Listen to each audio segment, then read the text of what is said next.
Hey, this is the story behind my song Like Ashes in My Mouth.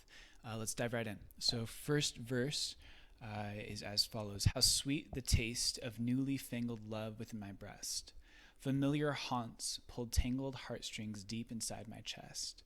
The old and new, the sleek and worn, both vie for my affections. Unwelcome pangs of newfound woes demand my dense deflection.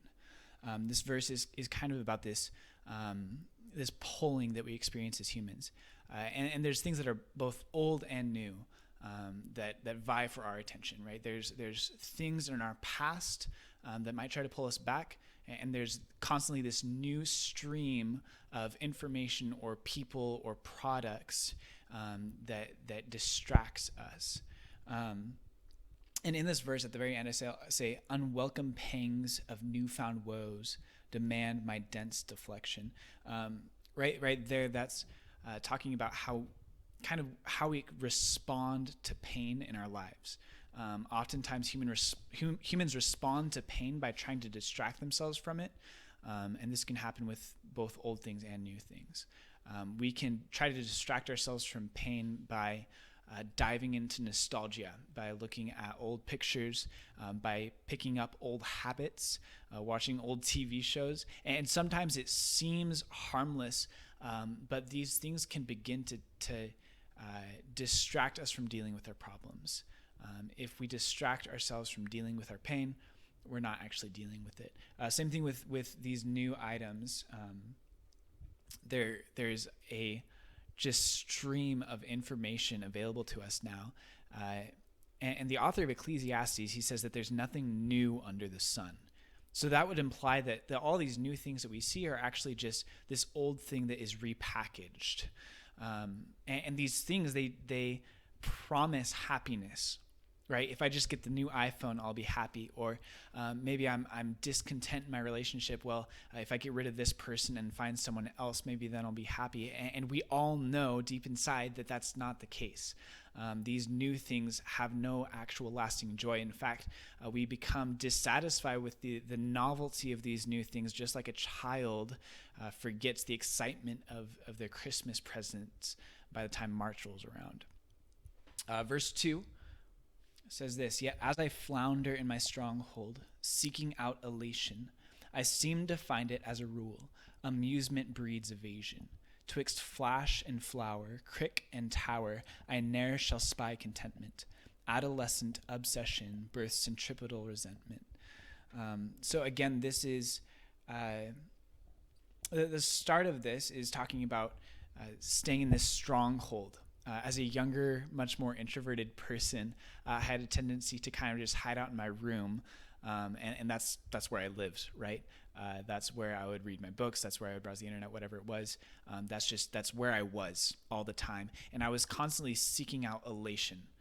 And a lot of times it was through something real stupid, something extremely stupid, whether that's YouTube videos or shows on Netflix or whatever, just things that were a huge waste of time. And I would seek out this elation, and yet I found that I could never get there.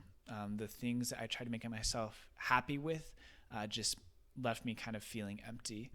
And then it moves out of that room into flashes and flowers. So it's kind of, again, a dichotomy, right?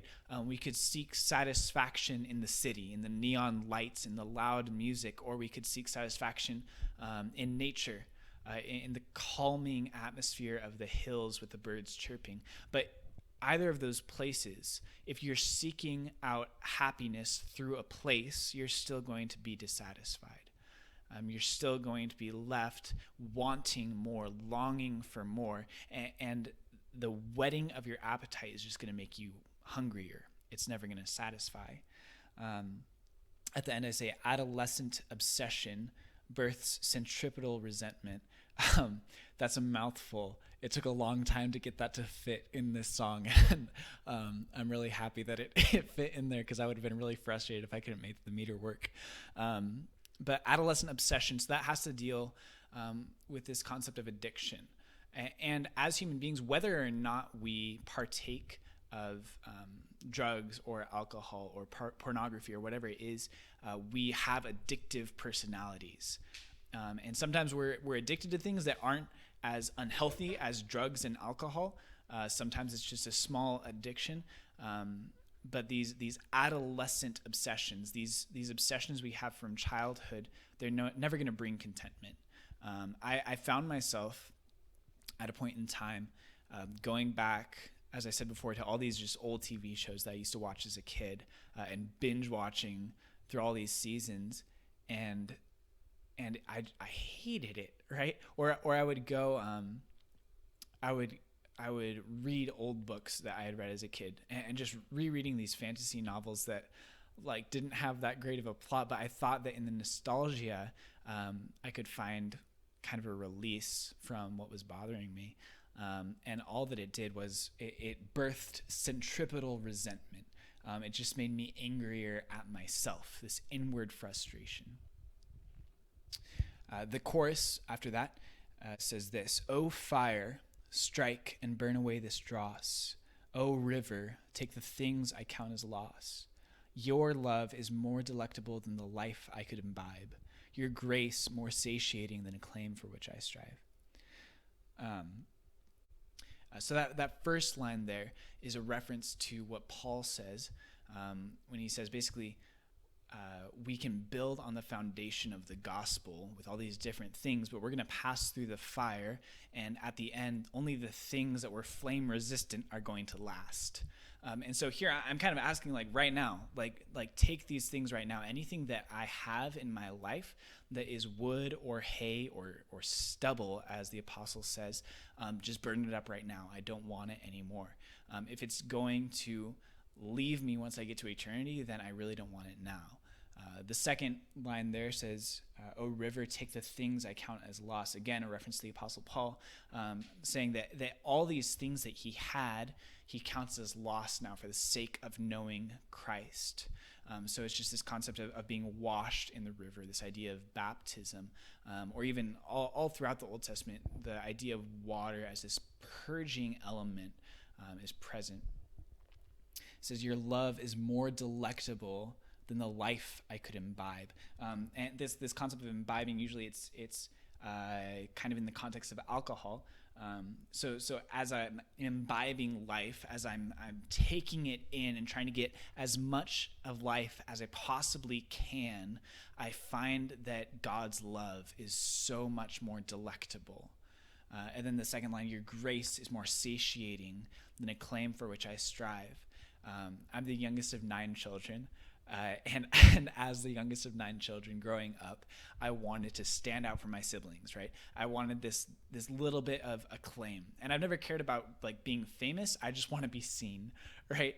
And that became this obsession with me. And I grew so aggravated because of it. But God's grace is more satiating. It fills me more than that acclaim ever could. Because when I recognize God's grace, I recognize the fact that I don't deserve anyone to look at me.